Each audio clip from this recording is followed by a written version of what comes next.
My name's Chris Martell, and I'm the writer of Nowadays, a story about groups of people who are stranded on a northern Ontario highway during the onset of an apocalypse, a zombie apocalypse. Now the thing is, these zombies aren't your regular zombies. They're not just monsters. They come back from the dead, but they have their wits to them.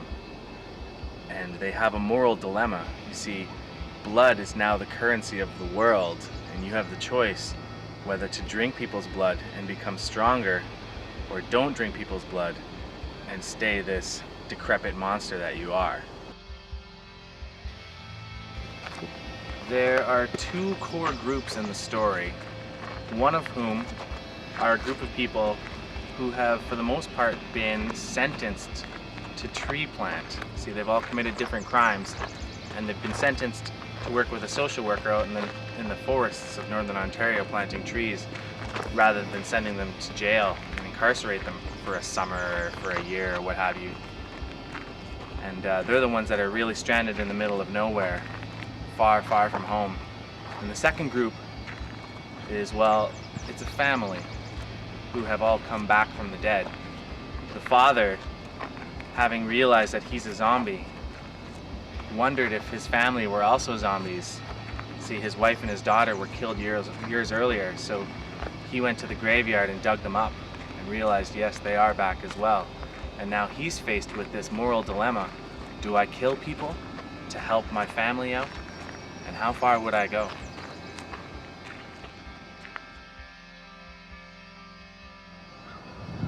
I started writing this story in 1999. I was just getting out of film school, and I was a big fan of zombie movies, horror movies, but in particular zombie movies.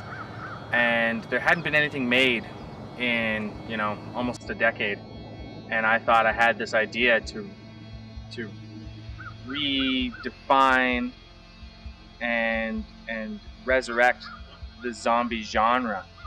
And it was that they drink blood, and they can run, and they can talk and think.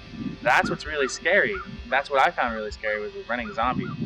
So I started writing the script, and as soon as I started writing, the zombie genre started coming back. You had movies and comic books, and every time I saw a new project, I was cringing because I thought, oh no, are they going to be the first to have this idea? Are they beating me to the punch? And it never really happened. So every time I saw a new project, I thought, okay, no, I'm safe, and I have this great idea, and it is going to redefine the genre. And so I kept writing this story, doing a different draft, doing a new draft, and 10 drafts later or so, I moved back to Thunder Bay, and I was trying to figure out how I was going to tell this story, because a movie or a TV series are very expensive to do. And I just started reading comic books a few years before because I was trying to improve my storyboarding skills, and I thought this would be a great book, and I'd love to do this as a book. And it's affordable and possible. It's just finding an artist who can draw for me, and that's where it stopped.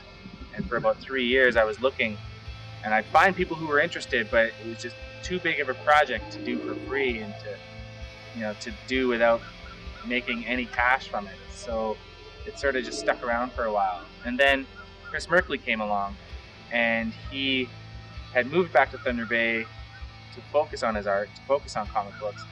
And lo and behold, him and his wife moved a street behind me. So he was literally 10 seconds away from my house.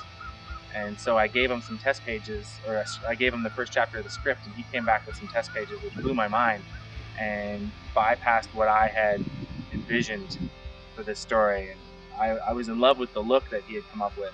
We applied for a grant together with the Ontario Arts Council, and we got it. And here we are 2 years later with a book ready to print, ready to be told, ready to be read.